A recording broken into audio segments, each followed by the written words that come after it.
आज मैं वियतनाम जा रहा हूँ। पिछले 20 सालों में पहली बार ऐसा हुआ जब मेरी बीवी थोड़ी अनकंफर्टेबल हो गई। पूछने लगी कैसे जा रहे हो? जाहिर सी बात है फ़्लाइट से जा रहा हूँ। फिर पूछी वो एयरलाइंस कौन सा है? मैंने कहा वेट जेट है। खैर आने वाला एयरलाइन तो मेरा एयर इंडिया है। वो उसने पूछा नहीं, मैंने बताया नहीं। एरोफोबिया, कुछ ऐसा माहौल मैं देख रहा हूँ मेरे आसपास, हमारे आसपास बनता जा रहा है कि मानो ऐसे कि हवाई जहाज़ में जाना खतरे से खाली नहीं है, कुछ भी हो सकता है। इस तरह का माहौल, इस तरह का एक भय लोगों के दिमाग में, दिलों में महसूस कर पा रहा हूँ। तो इस बारे में थोड़ा सा बात करने की आवश्यकता है। जाहिर सी बात है, जो अभी एयर इंडिया का जो प्लेन क्रैश हुआ उसके वीडियोज़, उसके टीवी में अलग अलग तरह से न्यूज़ लगातार जो चल रहे हैं, उसके वजह से दिल में एक डर आना स्वाभाविक है।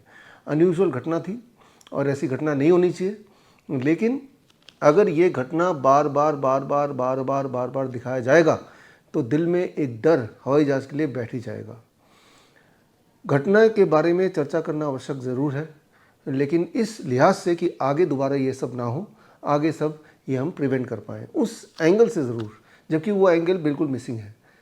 एक एंगल जो समझ आ जाना चाहिए, पूरे देश का जो एविएशन सेक्टर उसको कंट्रोल करती है airport authority of India, AAI, जो सारे जितने भी हमारे 130 एयरपोर्ट्स हैं और जितने भी फ़्लाइट्स हैं, सारी आने जाने का पूरा शेड्यूलिंग, सारा कुछ मैनेज करने का काम all airport authority of India का काम है। और इसमें जो total number of strength position, जितने लोग मैन पावर की ज़रूरत है वो है करीब 25,000।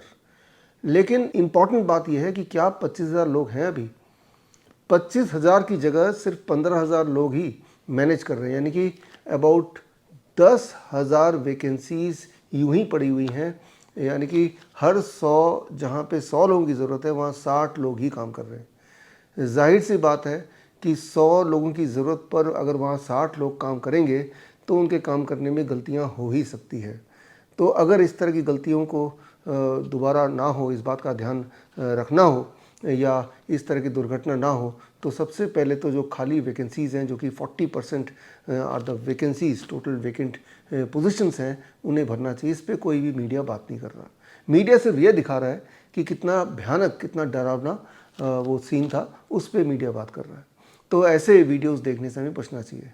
हमें ये समझना होगा कि आज की तारीख में भी airlines is the safest way to travel. कितना सेफ है? अगर हम आंकड़ों की बात करें, 100 घंटे अगर आप कार में ट्रेवल करते हैं तो जितने चांसेस हैं कार में 100 घंटे ट्रेवल करने से मौत की, एक्सीडेंट से मौत की, उतने ही चांसेस होंगे हवाई जहाज़ में 2,40,000 घंटे ट्रेवल करने पर।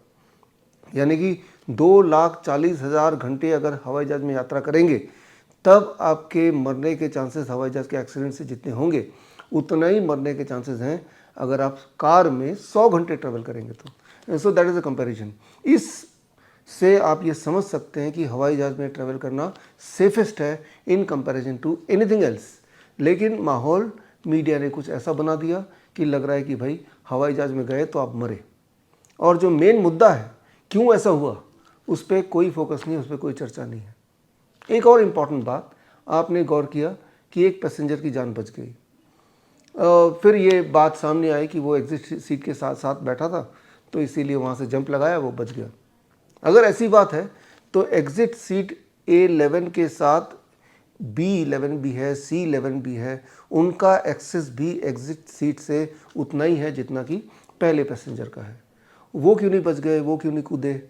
यहाँ पे थोड़ा बहुत एक साइंस समझना पड़ेगा। ये सारे हमारी अनुमान ही है, इमेजिनेशन ही है कि जब भी इंसान को ये लगने लगता है कि वो मरने वाला है, अगर ये एहसास हो जाए तो तब उसके बॉडी का ऑटोनॉमिक सिस्टम स्विच ऑन हो भी सकता है, हो जाता है। इसे कहते हैं fight, flight, freeze, fawn system. यानी कि वो अपनी जगह पे फ्रीज होकर रह जाता है, वो किसी भी एक्शन को करने लायक नहीं रह जाता। तो हो सकता है कि जो बाकी पैसेंजर्स हों जिनका एक्सेस एग्जिट गेट तक हो सकता था, लेकिन वो flight, fight, freeze, fawn system के तहत उनकी बॉडी फ्रीज़ हो गई हो, और उसके बाद वो फ्रीज़ रहने के बाद अगर वो वहीं बैठे रह गए तो जाहिर सी बात है हवाई जहाज़ में आग लगी, और उसकी वजह से उनकी डेथ हो गई, दर्दनाक हादसा हो गया। तो खैर, इस तरह के हादसे से हमें सबक लेना चाहिए और फिर हमें आगे बढ़ना चाहिए। All the best, thank you, जय हिंद। लाइफस्टाइल डिजीज हो या इन्फेक्शियस इलनेस, कॉस्मेटिक्स हो या पेन मैनेजमेंट, घर पर ही बनाएं अपनी दवा। Ancient wisdom and modern evidence base का अनोखा मिश्रण। Join 1 month online training, be a certified Neem therapy practitioner. हमारी हर वीडियो सबसे पहले देखने के लिए चैनल को सब्सक्राइब करके दबाएं बेल आइकॉन।